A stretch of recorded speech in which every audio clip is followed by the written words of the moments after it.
నమస్కారం అందరికీ. నేను బజాజ్ పల్సర్ 125 తీసుకోవడం జరిగినది. ఈ యొక్క బండి నేను గత నెలలో తీసుకున్నాను. ఈ యొక్క బండి కాస్ట్ వచ్చేసి 1,13,000 రూపాయలండి. నేను తీసుకున్నది ఫైనాన్స్లో తీసుకున్నాను సార్. ఇది బజాజ్ క్రెడిట్ ద్వారా తీసుకున్నాను. నేను కట్టిన డౌన్ పేమెంటు ఎంత అనే దానికి బజాజ్ షోరూమ్ వాళ్ళు, సన్సాయి బజాజ్ షోరూమ్ వాళ్ళు, నల్గొండ వారు నాకు రసీదులు ఇవ్వలేదు. మరియు ఈ యొక్క బజాజ్ 125 పల్సర్కు బజాజ్ ఫైనాన్స్ వాళ్ళు అసలు ఎంత ఫైనాన్స్ చేసిర్రు అనేది కూడా నాకు ఎలాంటి ఇన్ఫర్మేషన్ లేదండి. నేను 30 నెలలు పెట్టుకున్నాను. ప్రతి నెల నాకు 4,555 రూపాయలు ఈఎంఐ పడుతున్నది. అంతేకాదండి, ఈ యొక్క ఫైనాన్స్ వారు నా యొక్క బ్యాంకులో సఫిషియెంట్ బ్యాలెన్స్ ఉన్నా కూడా వాళ్ళు చెక్ బౌన్స్ చేశారండి. దాని ద్వారా నాకు ఒక 800 రూపాయలు అదనంగా ఛార్జెస్ పడ్డాయండి. ఇది కూడా వీళ్ళ యొక్క మోసానికి నిదర్శనం అండి. నాకు ఎలాంటి రసీదులు కానీ ఎలాంటివి ఇవ్వలేదు. అసలు నా బండికి ఎంత ఫైనాన్స్ చేసిర్రు అనేది కూడా ఇన్ఫర్మేషన్ లేదు. బజాజ్ షోరూమ్ వాళ్ళు ఈ యొక్క బజాజ్ ఫైనాన్స్ సంబంధించిన ఫోన్ నెంబర్లు కానీ మెయిల్ ఐడి కానీ ఏమి ఇవ్వట్లేదు. నేను చాట్ జీపీటీ ద్వారా మరియు గూగుల్ ద్వారా సెర్చ్ చేశాను.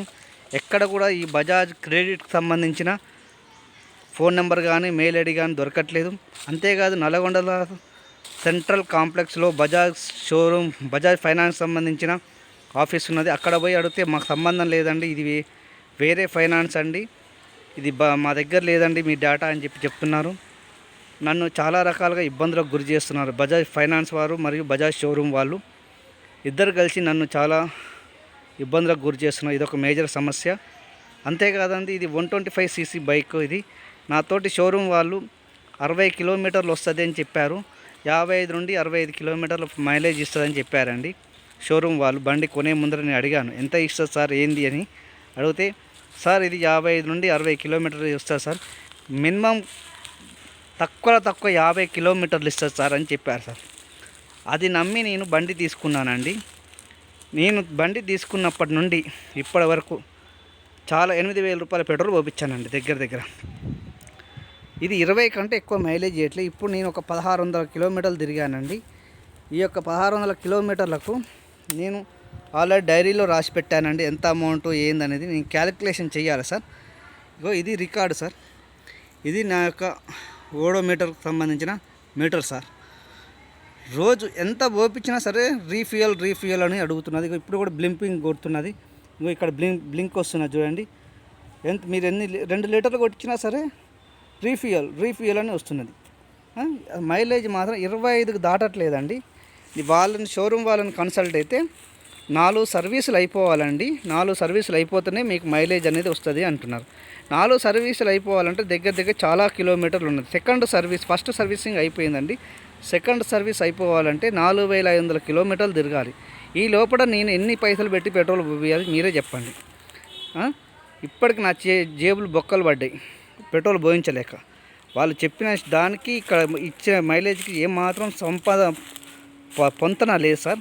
దయచేసి ఫ్రెండ్స్ అండ్ రిలేషన్స్ అండ్ చాలా అందరికీ చెప్తున్నాను, నేను ఒకటే చెప్తున్నాను, బజాజ్ బండ్లు కొనకండి. బజాజ్ బండ్లు మైలేజ్ ఇస్తాయని యూట్యూబ్లల్లో, ఛానళ్ళల్లో, పేపర్లల్లో చూపెడుతున్నారు తప్ప నిజంగా రియల్గా మైలేజ్ ఇవ్వవు. ఇది నా యొక్క నా యొక్క అనుభవంతో చెప్తున్నాను. దయచేసి నమ్మండి. ఇది ఫేక్ వీడియో కాదు. ఎవరినో ఇబ్బంది పెట్టేందుకో, ఎవరినో బ్లాక్మెయిల్ చేయడానికో చేస్తున్నది కాదు. అవసరమైతే నా బండి టెస్ట్ రైడ్కి ఇస్తాను. ఎవరైనా వచ్చి నడుపుతా అంటే ఓకే, లీటర్ పెట్రోల్ పోసుకొని టెస్ట్ డ్రైవ్ చేయండి, నేను దేనికైనా సిద్ధంగా ఉన్నాను. ఇది 25 కంటే ఎక్కువ ఇవ్వట్లేదు, 25 కూడా ఇవ్వట్లేదు, 20-25 మధ్యన ఇస్తున్నది. నేను పెట్రోల్ పోయించలేక నేను చాలా ఇబ్బందులు పోతున్నాను. కాబట్టి దయచేసి ఫ్రెండ్స్ ఎవ్వరు కూడా ఈ యొక్క బజాజ్ పల్సర్ బండ్లు కొనకండి. 125cc కదా, ఎక్కువ మైలేజ్ ఇస్తుంది 150 కంటే అని నేను అనుకున్నాను. కానీ అలా కూడా ఇవ్వటం లేదు. 150కి 125కి తేడా లేకుండా ఉన్నది. ఇది సేమ్ బరువు ఉన్నది, సేమ్ ఉన్నది. ఇంకొకటి, ఈ యొక్క బజాజ్ పల్సర్ 125 45 దాటితే విపరీతమైన షేకింగ్ వస్తున్నది. బండి అటు ఇటు ఊగుతున్నది. చాలా విపరీతమైన అటు ఇటు కరువులు కొడుతున్నది. 50కి వచ్చే 45 దాటితే కథం హైవే మీద షేకింగ్ వస్తున్నది, విపరీతమైన షేకింగ్. కాబట్టి దయచేసి మీ అందరికీ చెప్తున్నాను, ప్రతి ఒక్కరు ఈ వీడియో చూడండి, ప్రతి ఒక్కరికి ఇది షేర్ చేయండి. నా వ్యక్తిగతమైన సమస్య గురించి చెప్తున్నాను కాబట్టి నా అనుభవాన్ని మీకు చెప్తున్నాను. దయచేసి బండి కొనే ముందర 1కి 100 సార్లు ఆలోచించండి. మెకానిక్ దగ్గరకు పోండి, టెస్ట్ డ్రైవ్ చేయండి. పెట్రోల్ కూడా మైలేజ్ కూడా టెస్ట్ డ్రైవ్ చేసిన తర్వాతనే కొనండి. వాళ్ళ దగ్గర ఆల్రెడీ బండ్లు ఉంటాయి. ఇంకొకటండి, ఈ బండి నాకు ఆల్రెడీ 10 కిలోమీటర్లు తిరిగిన బండి నాకు అంటగట్టారు. ఏంది అంటే గోడౌన్ దగ్గర నుంచి షోరూమ్ రావాలి అని చెప్పి అన్నారు. అట్లా కూడా షోరూమ్ అంటే దగ్గరనే ఉన్నది, గోడౌన్కు షోరూమ్కు అంటే 1 కిలోమీటర్ ఉంటుంది. అయినా 10 కిలోమీటర్లు ఏం సార్ అంటే ఇది అప్పుడప్పుడు మ్యానుఫ్యాక్చరింగ్లోనే వస్తుంది అని చెప్పి వాళ్ళు అబద్ధం ఆడారు. అట్లా కూడా నేను భరించాను. 10 కిలోమీటర్లు తిరిగినా సరే ఏం కాదని చెప్పి తీసుకున్నాను. ఇంకొకటి చాలా ఇబ్బందులు, ఈ కలర్ వేరే కలర్లు ఉన్నా కూడా దాచిపెట్టి నాకు ఈ కలర్ ఇచ్చారు. లేవండి ఈ బండ్లు మొత్తం బ్యాన్ అవుతున్నాయి, ఇదే కలర్లో కొత్త కలర్లు వచ్చినాయని చెప్పి అన్నారు. అట్లా కూడా భరించాను. చాలా ఇబ్బందులకు గురి చేస్తున్నారు. దయచేసి మీరు మాత్రం ఎవ్వరు కూడా బజాజ్ బండ్లు కొనకండి.